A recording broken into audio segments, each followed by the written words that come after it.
Hey, good afternoon. I want to thank you for joining me today. I'm going to share some details about latency monitoring.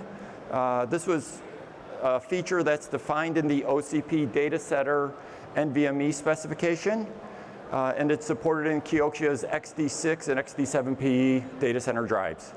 So some of you may have heard this morning in Meta's presentation about how much stalls in the data center impact their operations, and that, while they might not see issues over, a few seconds or whatever, but as time goes on, 10 minutes and days, the number of stalls they see upwards of, over seconds or 10 seconds start to accumulate.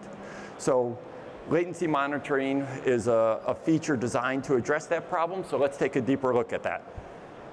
So what is latency monitoring? Latency monitoring is quite simply the ability for the host to define some buckets, 0, 1, 2, 3, for various timers, A, B, C, D. So the host sets these, and when the host sets them, these are actually persistent values. So through a power cycle or reset, these still exist, and they have some default values in there. So I'm just showing here some buckets, bucket 0. So if an operation I/O comes in and it's greater than or equal to A in milliseconds, but less than B, it would go into bucket 0.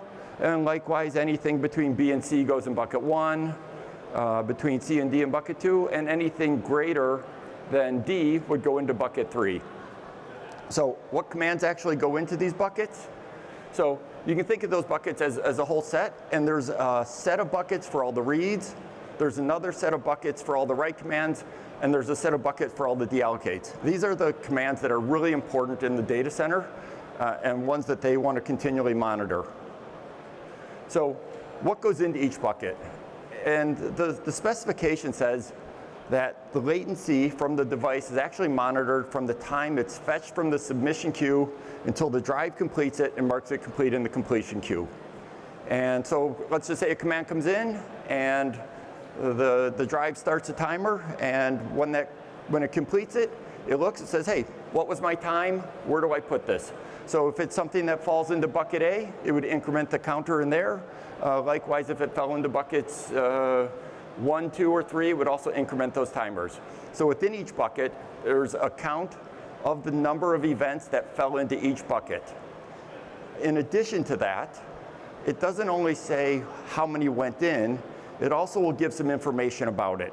So the information it will give will be, what was my actual latency? So you can see, remember, these buckets were somewhere between, bucket 0 was listed between 5 and 50 milliseconds. Bucket 1 was between 50 and 500. Once again, host settable. But let's just say you got something into the bucket. It would actually record what that latency was. So if it went into bucket A, it would be somewhere between 5 to 50, but it could have been 24 milliseconds, 49 milliseconds. So it can record one of two things. It can either record the first event that went in, or it can record the greatest number. So, let's say you're talking bucket 3, which is your large bucket. It might be important to know, was it 1 second or was it 10 seconds? What was that counter actually at? And then the final piece of information about the latency that goes in is the actual timestamp. And that could be the NVMe timestamp, or it could also be the power on hours that gets put in there. And these buckets just continue to fill for all the IOs that are coming in, and it's putting the latency in there. And the buckets will eventually saturate. So if you don't have a threshold set, these will saturate, and it will be up to the host to come in and read them. But they also have a timer, so they're going to keep going, and when that timer's hit, the bucket will stop. So let's just take a look here at example. Our bucket timer expired. It was a 5-minute timer. By the way, the bucket timer is settable by the host. It can be at 5-minute increments, and it goes anywhere from 5 minutes to 200 and some days. It depends how long you want to keep filling your bucket. So in this example here, the timer expires, and we see in the last 5 minutes, 10 minutes, we had 32 events. In this case, we can call them read events that exceeded 5 milliseconds, but were less than the 50 milliseconds. and it happened to be capturing the largest one. It was 24 milliseconds, and it happened at this time. Well, that's great. What happens? You know, the bucket expired, it's going to roll over and start a new one. If the host doesn't actually query this and get that information, how valuable is it going to be? So what happens? Because the host would have to really be able to time it well to be able to pull that data before it went away. So what really happens is all of those active buckets get moved to a set of static buckets. And the active buckets get reset. So now the host actually has whatever his bucket threshold timer is to go in and read those events and see what were the latencies, how big were they, how much time was it, and did that event tie into anything that was seen in their data center?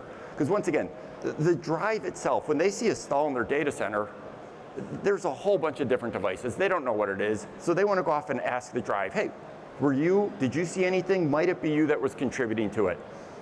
So, and once again, these static buckets, just as we had static, buckets, active buckets for the reads, writes, and deallocates, we have the same thing, a whole set of static buckets that are saved off for the reads, writes, and trims.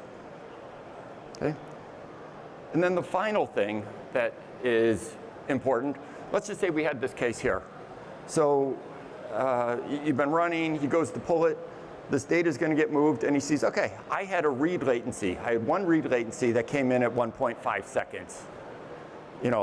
By the time he gets this information, either pulling it from an active log or a static log, the state of the drive has gone on and it's changed completely. There is really no way at that point to say, for the host to say, let me initiate a telemetry log dump and be able to get this information so I can the host can look at them and say, okay, I've had all these, let me look through all the telemetry logs and see if I can find some information that's in common, or I can send these logs back to the vendor and they can investigate what's going on, what might be causing it. So the important and the most powerful feature of all of this is the actual ability to set bits that say, please trigger a telemetry dump for this.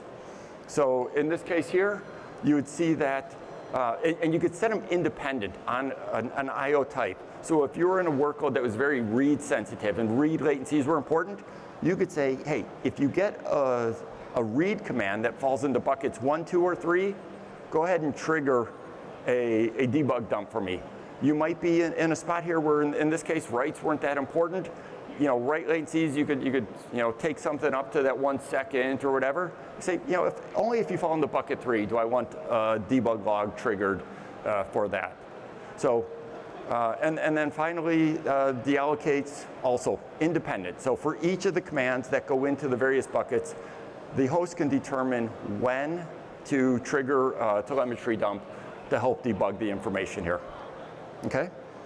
So, this is latency monitoring in a nutshell. This is the amount of information I have. If you have any more questions about this, I invite you to come over to the KIOXIA booth where you can follow up with that or talk about our XD6, XD7P products for a data center that support this feature. Okay. Thank you.